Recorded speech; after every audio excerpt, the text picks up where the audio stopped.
In the silence of suffering, is there still a God who listens? And if he loves us, why would he allow it? This is Faith Explained, where biblical truth comes to light through reason, evidence, and spiritual clarity. In the silence of suffering, is there still a God who listens? And if he loves us, why would he allow it? Why do we suffer? It's not a question of curiosity.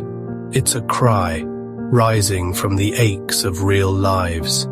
From mothers who bury children. From prayers whispered over hospital beds. From the hollow quiet that follows loss. This is where faith meets the fire, where easy answers vanish, and only one question remains. Where is God when it hurts this much? There are wounds that can't be seen, scars that don't bleed, and some nights, the silence screams louder than any voice. To suffer is to ask, and to ask is to ache. God, are you there? Do you see me? Do you care? It's one thing to endure pain. It's another to wonder if your cries reach heaven at all. Why does suffering exist? Well, what kind of world does love require? Because real love cannot be forced. It cannot be programmed. It must be free. And freedom always comes with risk. God made us free because he wanted our love to be real. But with that freedom came the possibility of rebellion, of brokenness, of wounds, self-inflicted and inflicted on others. The story of Eden is not a fable. It's the fracture point of a world once whole. And in that fracture, suffering rushed in. God did not create suffering. He did not invent pain. But he allowed a world where both could exist, so that love might exist too. He is not the author of evil. He is the one who enters it, to undo it from within. Scripture tells us, God is light, and in him there is no darkness at all. 1 John 15.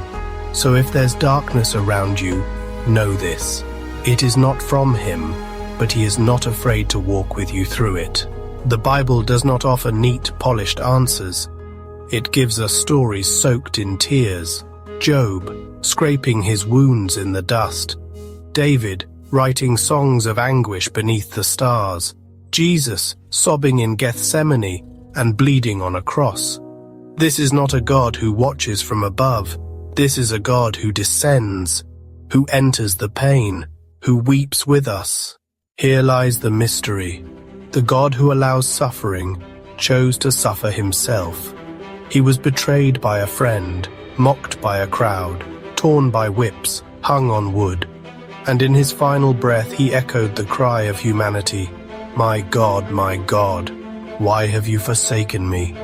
Jesus didn't come to erase pain with a wave of his hand. He came to carry it to the grave, so it could die with him. Be still and know there is hope. The cross was not the end. The stone rolled back, and morning light fell on an empty tomb.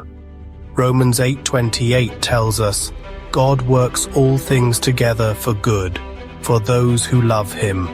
Even this, even you, even now, God does not waste wounds, he redeems them. The early believers bled. They were chased, chained, martyred.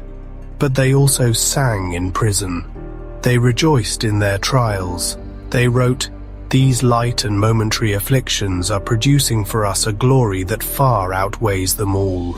2 Corinthians 4:17, they saw something beyond the pain, not because they denied it, but because they knew it wouldn't last forever. Let's not pretend. There are seasons when God seems still, when prayers echo back as silence. But silence is not absence. Stillness is not abandonment. The same God who seemed silent on Friday was raising the dead by Sunday. He is nearer to you than your breath, even in the dark. Psalm 34 tells us, "The Lord is close to the brokenhearted. He saves those crushed in spirit.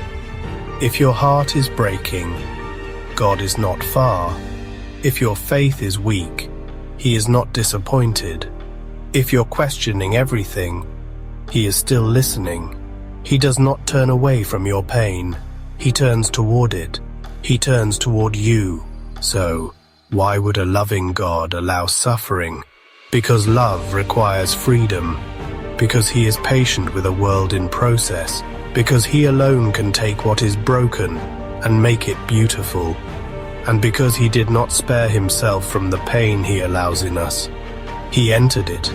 He endured it. He overcame it. If this spoke to your heart, you're not alone. Don't fear the fire. His answers will lead you into the light. Hold on. Keep asking. Keep praying. And know this, He is with you till the end.